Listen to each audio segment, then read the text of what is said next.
So Vice President Biden has apparently left the door open for a possible run for the White House come 2020.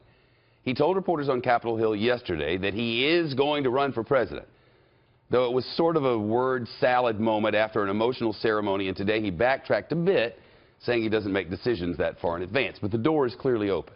A top Biden donor has, as a matter of fact, already bought a bunch of web domains to encourage the VP to run in 2020. Of course, some Democrats asked him to challenge Hillary Clinton in the last 2016 Democratic primaries, but really after his son Beau died of brain cancer, Joe Biden ultimately decided to stay out of the race. He said the window had closed. Michael Tobman is a Democratic strategist, former senior aide to the Democratic senator from New York, Chuck Schumer. He's right now president of Tobman Strategies, which is a public relations consulting firm here in New York City. What's he doing? Was it just one of those I had an emotional moment Biden moments? Or? It certainly could be, but that drives so much of his decision-making. We shouldn't dismiss it just because perhaps it was a bit of an outburst. I think Democrats are looking for a way out of the paper bag that they've trapped themselves in, and Biden is someone who is beloved, whatever your opinion of his policies. He is well regarded in the Democratic Party, and it's a way in these stages of grief for Democrats to move forward and look to the future rather than navel-gazing and recrimination.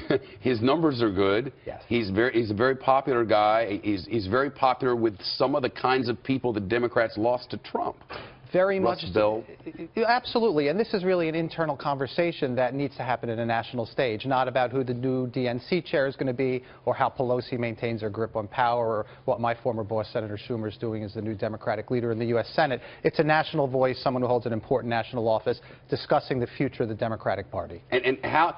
When the Republicans discussed their future and came out with an autopsy, they decided not to do that, and then lo and behold, they won the election.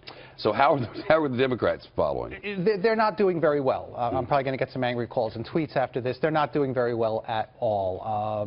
They are hung up on something like, well, we got more votes, we won the popular vote. Well, America's not set up that way. And, you know, if you're going to do away with the Electoral College, you might as well do away with the U.S. Senate. We're a country built on compromises based on regional significance and import. Biden is somebody who could speak to that whole swath, as you said, of folks who feel left behind by the economy and were not Clinton supporters. What's your sense of how that blue wall of the Rust Belt got away?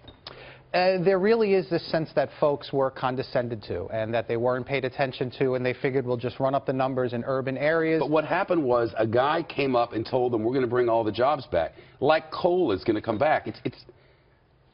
I want to say that's not happening because everything says that will not happen, but you know, who knows? But they were paid attention to and they were taken seriously and they were courted. And everybody focuses on the fact that Trump lied. Well, you know what? He did it so often, I would say post-truth, that it almost became something that was not lying. It was rhetoric. It was puffery. It was campaign slogans. So, you know, when the New York Times would come out and say, we're going to fact-check all of Trump's speeches, well, you don't have to do that, right? That's not the point. But the point is also not Trump. This is an internal conversation within the Democratic Party about Biden, and I really do believe that he is someone like Trump who could speak to these demographics that feel left behind and let them know that they're taken seriously. My dad is 86, soon to be 87 later this month, and I feel like he could do it.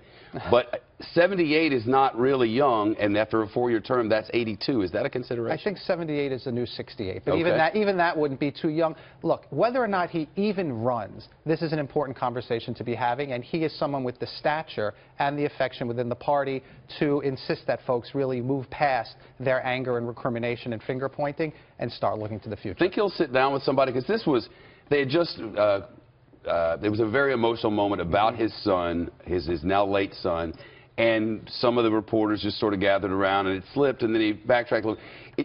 Think he'll sit down and have a real discussion about this? Because it feels like the kind of thing that a lot of Democrats might be into hearing. It's interesting, and what the Clinton campaign showed was the paucity and thinness of the Democratic field, right? That we're even talking about this. So who might Biden's opponents be? Andrew Cuomo, yeah. Kirsten Gillibrand, Kamala Harris, just out of California. Loading up in New York again. Exactly. So exactly, but that also goes to the point of the popular vote. Running up the numbers in New York and California doesn't make you president. Is he going to sit down and have a serious conversation? I think he's obligated to. Joe of Train. Back and forth on the Back and forth on the Always saw him.